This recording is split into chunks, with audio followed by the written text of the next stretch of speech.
لہٰذا انڈیا 370 کو آ کے دوبارہ بحال کر بھی دے تو کیا پاکستان مان لے گا کہ ہاں 370 ہو گیا لہٰذا کشمیر کا مسئلہ حل ہو گیا ہے؟ کیا ہم یہ چیز مان لیں گے؟ اگین میرا یہ خیال ہے حکومت اپنے آپ کو تھوڑا سا مطلب لافنگ اسٹاک بنا رہی ہے. اگر حکومتیں میچور ہوتی ہیں، میچور فیصلے کیے جاتے ہیں. فلپ فلاپ کی جو میں بات کرتا ہوں، کبھی ہم 4 نکاتی ایجنڈے پہ آ جاتے ہیں. وہ ہم نے 10 سال 4 نکاتی ایجنڈا چلایا کہ جی اس میں تو کشمیر والی ریزولوشن کی بات نہیں ہوتی تھی. ٹائی دی جائیں، لوگوں کو ملنے دیا جائے، کشمیر کے آر پار تجارت ہو گئی، 5 پوائنٹس کھل گئے. تو کیا یہ پالیسیز، یہ جب ہم ایک کے بعد ایک، دوسرے کے بعد دوسرا، تیسرے کے بعد تیسری تجویز دے دیتے ہیں، ادھر سے تو کچھ. ہندوستان ایک بڑا ملک ہے، اس کا جو ہسٹری ہے وہ آزادانہ خارجہ پالیسی کی ہے، اور وہ اس طریقے سے باتیں نہیں مانتا کسی کی. تو بالکل اس بات کا کوئی امکان نہیں ہے میرے خیال میں، یا بہت ہی مہم سا امکان ہے کہ 370 جو انہوں نے ریووک کیا اس کو بحال کریں گے. کروشل ایشو ہے پاکستان اور بھارت کے درمیان تعلقات، اور گزشتہ 2-3 دنوں سے کم از کم میں اپنے حوالے سے کہہ رہا ہوں کہ اتنا فلپ فلاپ آیا ہے. ہماری کریڈیبلٹی، پاکستان کی بطور سٹیٹ کریڈیبلٹی کہاں ہے؟ جنرل صاحب یہ باتیں ہو رہی ہیں، لیکن کل جو کابینہ میں وزیر اعظم صاحب بھی کہہ رہے تھے کہ 5 اگست 2019 کا سٹیٹس بحال کیا جائے. عبد الباسط صاحب ہائی کمشنر رہے ہیں انڈیا میں ان کا ایک پروگرام سن رہا تھا. انہوں نے کہا کہ بھارتی پارلیمنٹ نے، یعنی راجیہ سبھا اور لوک سبھا نے باقاعدہ ترامیم کر کے آئین میں یہ 370 یا 35A ختم کیا ہے. اب اس کو وہاں کی کوئی سیاسی جماعت اگر ریپیل کرنے کا ایجنڈا بھی لے آئے تو وہ تو ختم ہو جائے گی. پھر ہم کیسے توقع کریں، اگر ہائی کمشنر صاحب اپنی فیڈ بیک دے رہے ہیں، ہم کیسے توقع کریں کہ یہ ایسا ہو جائے گا؟ جی دیکھیں، اس کے تو 2 ہی آپشنز ہیں انڈیا کے پاس، یا امکانات ہمارے پوائنٹ آف ویو سے. ایک تو یہ کہ اگر سپریم کورٹ اس کو نل اینڈ وائڈ کر دے بیسک کانسٹیٹیوشن کے خلاف ورزی کی بنیاد پر، تو یہ ہو سکتا ہے. یہ بھی بہت مشکل ہے. اور سر انہوں نے بابری مسجد والا فیصلہ وہ پوری دنیا مذمت کرتی گئی. میں نے ساتھ کہہ دیا نا کہ یہ بہت مشکل ہے. تو اس کا مطلب بالکل سٹریٹ ہے کہ ہندوستان، یا پھر یہ کہ امریکہ کی طرف سے ان کو وہ بہت کچھ دے بھی رہا ہے، کہ ہو سکتا ہے وہ اتنا پریشر ڈالیں کہ وہ کر لیں. وہ بھی نہیں ممکن. اس لیے میں کہہ رہا ہوں، میں صرف یہ مہم سے امکانات کی بات کر رہا ہوں، اس لیے کہ ہندوستان ایک بڑا ملک ہے، اس کا جو ہسٹری ہے وہ آزادانہ خارجہ پالیسی کی ہے، اور وہ اس طریقے سے باتیں نہیں مانتا کسی کی. تو بالکل اس بات کا کوئی امکان نہیں ہے میرے خیال میں، یا بہت ہی مہم سا امکان ہے کہ 370 جو انہوں نے ریووک کیا اس کو بحال کریں گے. یا دیکھیے وہ یہ اعلان کر دیتے کہ فی الحال ہم جو ڈیموگرافک چینجز ہیں اس پروسیس کو روکتے ہیں، وہ بھی نہیں کیا. یا یہ بھی کر دیتے کہ آج کے بعد ہم نے جو ہے نا فوج کو بیرک میں بلا لیا. یہ جو امپریشن ہے کہ کوئی بیک چینل کام کر رہا ہے، تو اس بیک چینل پہ ہم یہ بات کیوں نہیں رکھتے کہ اتنا کر دیا؟ میرا خیال ہے نہیں جی، یہ تو ہو نہیں سکتا کہ ہم نے نہ رکھی ہو. مجھے ایسا لگتا ہے کہ بیک چینل میں باتیں ہوئی ہے اور کسی نے کوئی ایشورنس دی ہے، لیکن ہم نے شاید اس کو جلد بازی میں ذرا آگے نکل گئے. چلیں ادھر رکیے گا جنرل صاحب، ادھر رکیے گا. آپ درست فرما رہے تھے، جیو اسٹریٹجک ریالٹیز ہیں، جیو پولیٹیکل ریالٹیز رہیں، لیکن اب تو جیو اکنامکس کی بات ہوئی. مثلا تجارت کا ایسٹ ویسٹ کا پاکستان ایسٹ ویسٹ ٹریڈ کا ہب بن سکتا ہے. سینٹرل ایشیا، ساؤتھ ایشیا کی تجارت ہمارے ذریعے ہو سکتی ہے. انرجی کوریڈور ہم بن سکتے ہیں.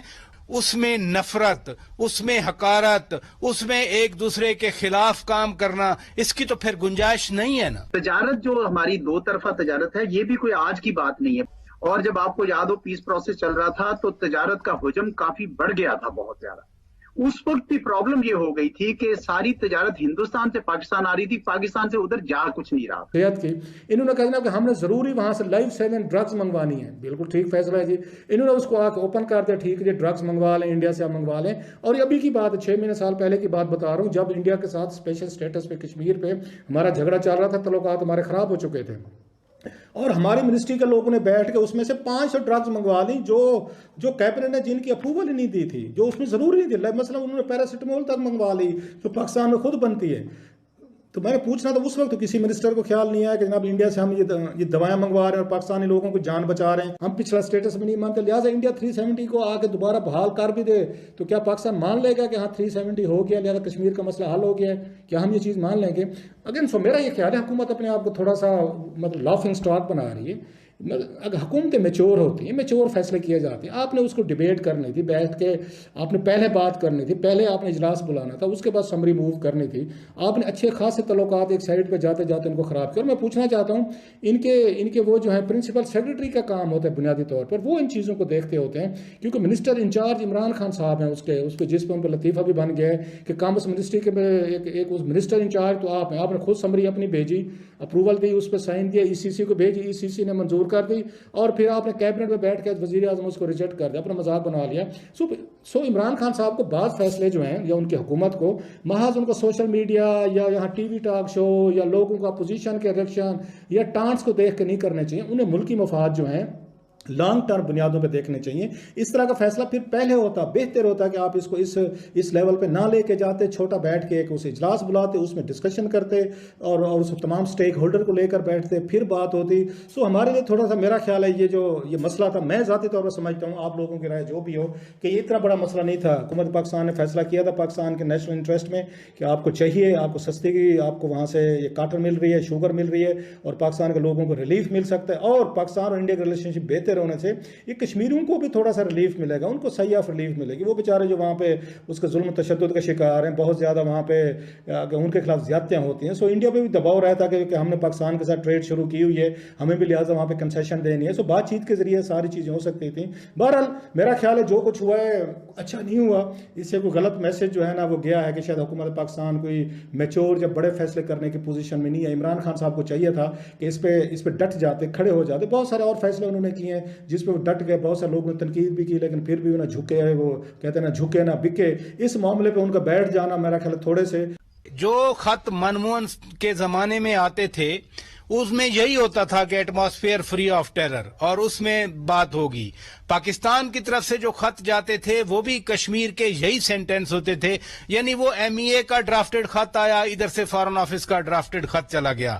لیکن یہ 5 لاکھ چینی کو اتنی زیادہ نہیں ہے. مثلا اگر ہم 5 ملین ٹن کنزیوم کرتے ہیں سال میں تو 5 lakh ton is nothing.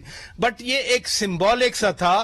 Flip flop کی جو میں بات کرتا ہوں، کبھی ہم 4 نکاتی ایجنڈے پہ آ جاتے ہیں. وہ ہم نے 10 سال 4 نکاتی ایجنڈا چلایا کہ جی اس میں تو کشمیر والی ریزولوشن کی بات نہیں ہوتی تھی، کوئی نیا تھا، فوجیں ہٹائی دی جائیں، لوگوں کو ملنے دیا جائے، کشمیر کے آر پار تجارت ہو گئی. تو کیا یہ پالیسیز یہ جب ہم ایک کے بعد ایک، دوسرے کے بعد دوسرا، تیسرے کے بعد تیسری تجویز دے دیتے ہیں، ادھر سے تو کچھ نہیں ہوتا. یعنی کل ہم نے جو باتیں کی پرسوں کی، ادھر سے تو کچھ نہیں ہوا. ہم پھر ایسی باتیں کیوں کرتے ہیں؟ کہ امریکہ اور چین کے درمیان کتنے زیادہ ایک ٹینشن ڈیولپ ہو رہی ہے جیو اسٹریٹجک لیول پہ، لیکن ان کی جو اکنامک ریلیشنز ہیں وہ بڑے ٹھیک طرف جا رہے ہیں. امریکہ نے کم از کم 3-4 بار کہا مقبوضہ کشمیر کے بارے میں کہ یہ تو اب یونین ٹیریٹری ہے. بیک چینل پہ کیا باتیں ہو رہی ہیں ظاہر ہے ہماری حکومت ہمیں نہیں بتاتی تھے. یہ جو انٹرنیشنل کوششیں ہیں اسپاب نے، مثلا فیٹف کے ذریعے وہ کام ہم سے کروائے گئے جو ماضی میں شاید میں سوچ بھی نہیں سکتا تھا کہ ہم ایسے اقدامات لیں گے. میں اسپیسیفکس میں نہیں جانا چاہ رہا، سب کو پتہ ہے میرا اشارہ کس طرف ہے. تو اس پریشر تو رہے گا. ابھی انہوں نے کہا کہ جی آپ نے 27 میں سے 24 پوائنٹ پر عمل کر لیا، لیکن پھر بھی آپ گرے لسٹ میں رہیں گے. اس پریشر کے اندر رہتے ہوئے ہم نے کہیں نہ کہیں تو اپنا پالیسی روم نکالنا ہے نا جنرل صاحب. چاہے پریشر کے اندر ہی اگر کوئی کام صحیح ہو جائے تو اس پر کوئی اعتراض ہونا نہیں چاہیے. لیکن آپ صحیح کہہ رہے ہیں، کچھ ایسے کام بھی ہوئے ہیں جو بالکل نظر آتے ہیں کہ انڈر پریشر ہوئے، انڈر بیرونی پریشر ہوئے. وہ کم از کم وہ آپٹکس کو ہمیں ٹھیک رکھنا چاہیے تھا، وہ ذرا خراب ہوئی. ادروائز میرے خیال بہت سارے کام جو ایف اے ٹی ایف کے کہنے پر ہوئے وہ ہمارے اپنے فائدے میں. 1-2 باتوں کی طرف توجہ آپ کی دلانا چاہوں گا. پاکستان اور ہندوستان آج تک مل بیٹھ کر اپنا کوئی مسئلہ حل نہیں کر پائے. ہمیشہ ان کو بیرونی مدد کی ضرورت پڑی ہے، چاہے وہ 47-48 میں یو این سیکورٹی کونسل کی ضرورت پڑی، یعنی یہ جو ابھی ایل او سی کو پہ انڈرسٹینڈنگ کو تجدید کی گئی، ہم نے مل کر نہیں کیا ہے، یہ میں آپ کو یقین دلا سکتا ہوں. یہ پھر کس نے کرایا جنرل صاحب؟ یہ اس میں کوئی ایسی لمبی چوڑی بات ہی نہیں ہے. یہ ضرور امریکہ کے کہنے پہ ہوا ہوگا کیونکہ اس کا دونوں جگہ پر ہے. ہندوستان مثبت بات چیت کے لیے آپ کے ساتھ صرف تب راضی ہوا ہے پوری تاریخ میں جب اس کو برابر کی تکلیف پہنچی ہے. آپ پوری تاریخ دیکھ لیں، آپ 47-48 دیکھ لیں، آپ 65 دیکھ لیں، آپ اس کے بعد یہ جنرل مشرف کے زمانے میں جب کمپوزٹ ڈائلاگ کی بات ہوئی وہ دیکھ لیں. اگر ہندوستان کو آپ برابر کی تکلیف نہیں پہنچائیں گے اور ایک یک طرفہ تکلیف سہتے رہیں گے تو ہندوستان کو کیا پرابلم ہے کہ وہ آپ سے بات چیت کرے؟ کیوں کرے بھائی؟ یہ تھوڑا سوچنے کی بات ہے.